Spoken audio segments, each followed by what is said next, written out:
Nah, anak-anak, kita mulai materi hari ini ya.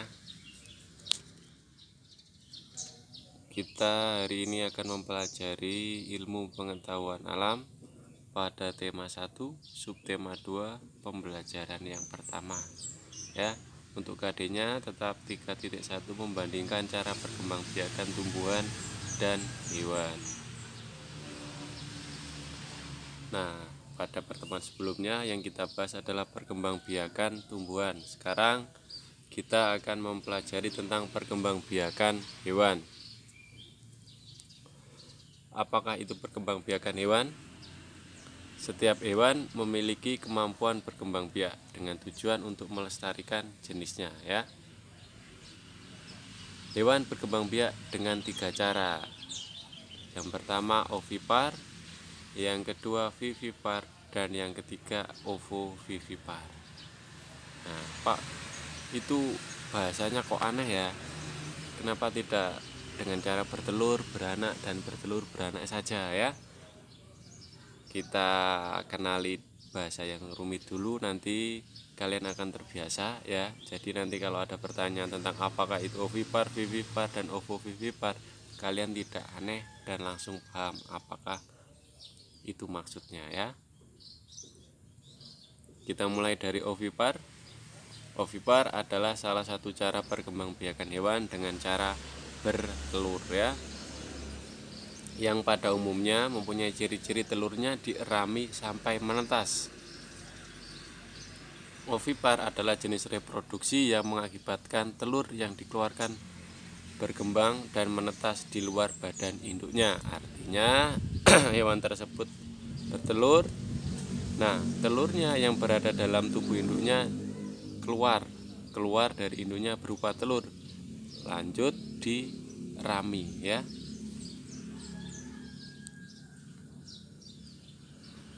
Ciri-ciri hewan ovipar yang pertama, tidak mempunyai daun telinga. Ingat, tidak mempunyai daun telinga, bukan tidak punya telinga ya.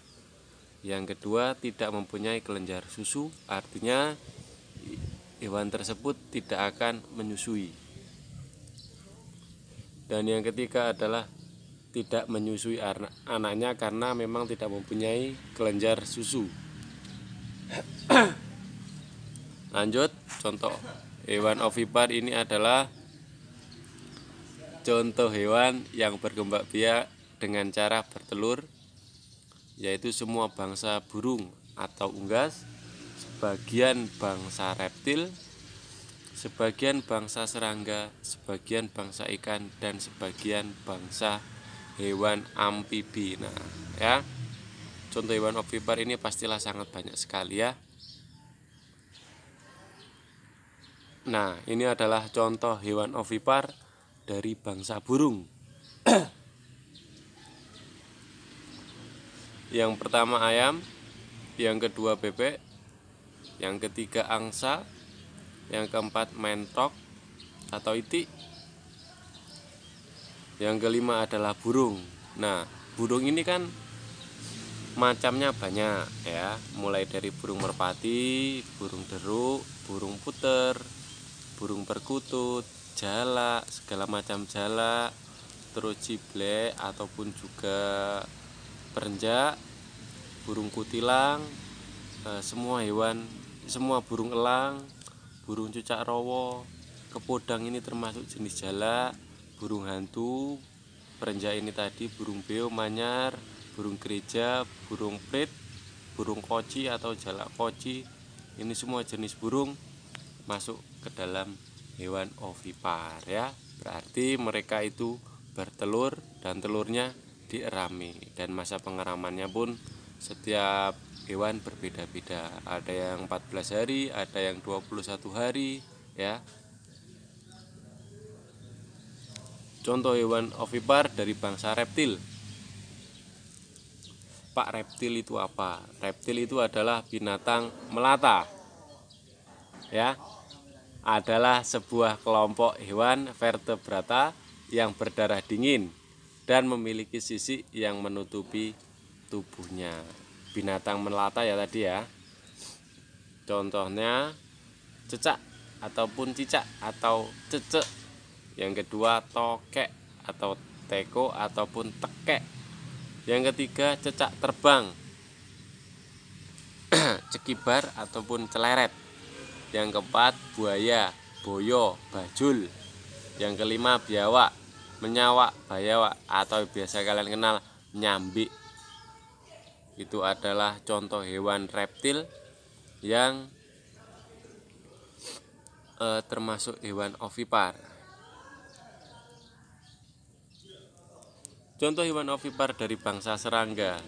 Yang pertama adalah jangkrik, kupu-kupu, nyamuk, kecoa, semut, capung, dan juga belalang ya.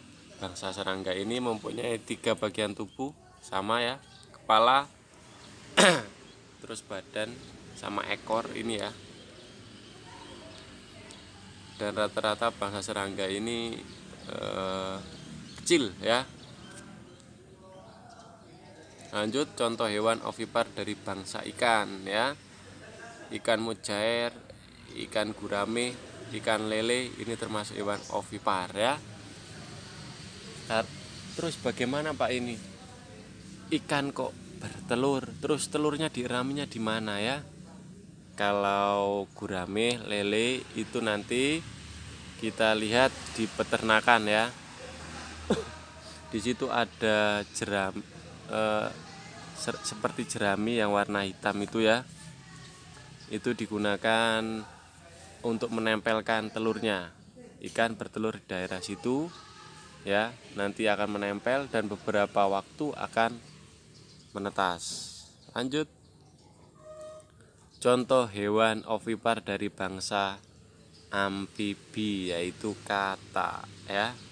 Lanjut, kita ke bagian yang kedua yaitu vivipar. Adalah salah satu cara perkembangbiakan hewan dengan cara beranak atau melahirkan ya. Berbeda dengan yang pertama tadi. Yang pertama tadi adalah bertelur, sedangkan ini adalah beranak. Cara perkembangbiakan ini pada umumnya terjadi pada hewan mamalia atau hewan menyusui. Jadi tidak ada cangkang telurnya, sudah dari lahir berbentuk hewan ya, langsung keluar dari tubuh induknya. Ciri-cirinya yang pertama adalah memiliki puting susu. Nah, puting susu ini digunakan untuk menyusui anaknya yang baru lahir ya. Yang kedua memiliki daun telinga. Nah, kalau ovipar tadi tidak memiliki daun telinga, sedangkan vivipar memiliki daun telinga. Itu adalah ciri khasnya. Yang ketiga, penutup tubuh hewan vivipar adalah rambut ya. Ingat, rambut. Selanjutnya, hewan vivipar biasanya adalah kelompok dari hewan mamalia, yaitu hewan yang menyusui ya. Kalau hewan mamalia pastilah mempunyai puting susu atau kelenjar susu yang digunakan untuk menyusui anaknya tadi ya. Lanjut, contohnya kuda, sapi, kerbau, kera, gajah, harimau, maaf ini tulisannya salah, kambing, anjing, jerapah, kelelawar, singa, tikus, dan juga kucing, dan masih banyak lagi contohnya ya. Bisa kalian sebutkan sendiri-sendiri nanti. Kita ke bagian yang ketiga yaitu ovovivipar, yaitu salah satu cara berkembang biakan hewan dengan cara bertelur dan beranak. Nah, bingung kan? Embrionya berkembang di dalam telur dan telur tetap berada di dalam tubuh induknya sampai telur tersebut menetas di dalam tubuh induknya. Setelah telur menetas, nah anaknya atau individu baru tersebut keluar dari tubuh induknya. Nah, ini yang membedakan dari dua tadi ya. Khusus untuk ovovivipar, di dalam tubuh induknya tadi ada telur ya. Telurnya di dalam tubuh dan tidak dikeluarkan, akan tetapi tetap berada di dalam tubuh induknya. Setelah menetas di dalam tubuh induknya, barulah individu baru tersebut atau hewan baru tersebut atau anaknya baru keluar ya. Inilah yang membedakan mana ovovivipar dan mana vivipar ya. Cukup membingungkan? Saya kira tidak ya, sudah jelas.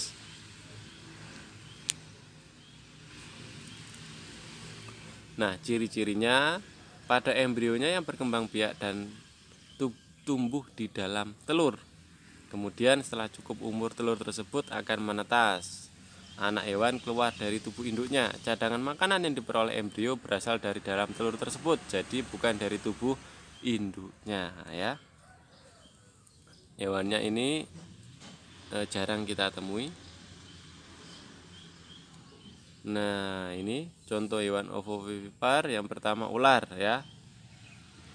Kalau ular ini sering kita temui, apalagi yang kedua kadal ya. Kadal ini berkembang biak dengan ovovivipar ya.